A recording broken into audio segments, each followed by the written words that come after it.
안녕하세요. 닥터 네이버 지식인 상담한 의사 박찬생입니다. 어릴 때 ADHD로 진단받았었지만 ADHD 약 부작용 때문에 꾸준히 복용하지 못해서 성인 ADHD로 이어졌는데 ADHD 증상 때문에 사는 것이 힘들지만 다시 ADHD 약을 복용하고 싶지는 않아서 한원에서 한약으로 ADHD를 치료하면 부작용은 없는지 문의하신 것으로 사례되는데요. 한원의 ADHD 치료를 위해서 내원하는 환자들의 많은 경우가 바로 비슷한 고민 때문입니다. 소아 ADHD의 50에서 65%가 성인기까지 증상들이 계속된다는 연구 결과가 있습니다. 성인 ADHD의 다양한 증상들은 대부분 전두엽의 기능 저하로 인해 통제 기능, 실행 기능이 저하되면서 발생하는 것들입니다.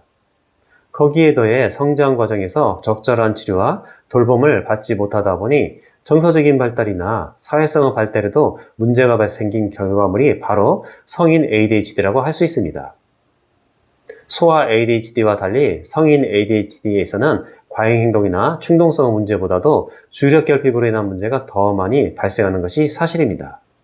주력결핍 증상은 아동기부터 성인까지 일생에 걸쳐 지속되는 경과를 보이기 때문입니다.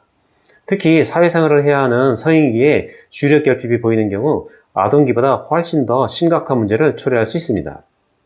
예를 들면 상대의 이야기를 경청해야 하는 상황에서 주력이 분산되면 상대의 말을 무시하는 것으로 보이게 될 수도 있고, 또 기간을 두고서 단계별로 완수해야 하는 업무인 경우 다음 단계로 계획적으로 넘어가지 못하여 결국 제대로 마무리하지 못하는 경향을 보입니다.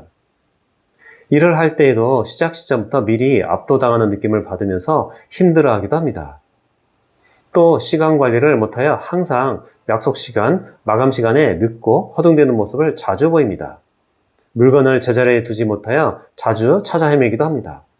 선택을 해야 하는 상황에서나 일을 진행하는 과정에서도 결정을 하지 못하고 우왕좌왕하는 모습을 보이는 경우도 많습니다.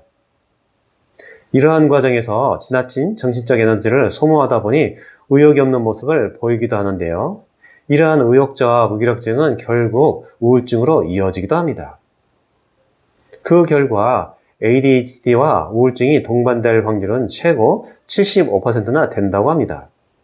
또 다른 연구에서는 소아 ADHD에서 우울증을 동반하는 비율이 6%라고 보고하는데요.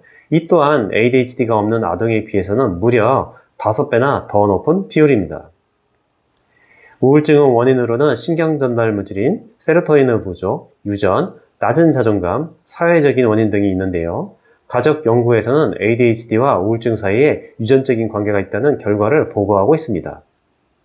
임상에서도 우울증이 있는 부모에게서 ADHD 아동을 보게 되는 경우가 종종 있는데요. 이는 유전적 요인과 더불어 부적절한 양육 방식이 함께 작용한 결과로 보입니다.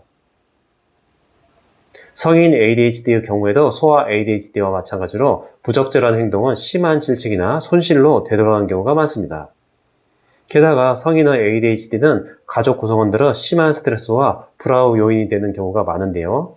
이에 따른 죄책감도 성인 ADHD에서 우울증을 일으키는 한 요인이 될 수 있습니다. 통계로 보면 성인의 2.5%가 전형적인 ADHD 성향을 보입니다. ADHD 증상을 보였던 유아동기에 바로 치료했다면 제일 좋았겠지만 성인이라고 해도 늦은 것은 아닙니다. 먼저 본인의 ADHD 증상에 대한 적절한 평가와 진료를 받고 그에 따른 적절한 약물치료와 상담치료, 인지행동치료를 병행한다면 삶의 질이 훨씬 개선될 수 있습니다. 한원에서 성인 ADHD를 치료할 때는 각성제를 사용해서 강제로 뇌를 자극하는 방법이 아니라 뇌가 잘 안정되도록 도와 스스로 자신의 행동과 주집중력을 통제하도록 유도합니다.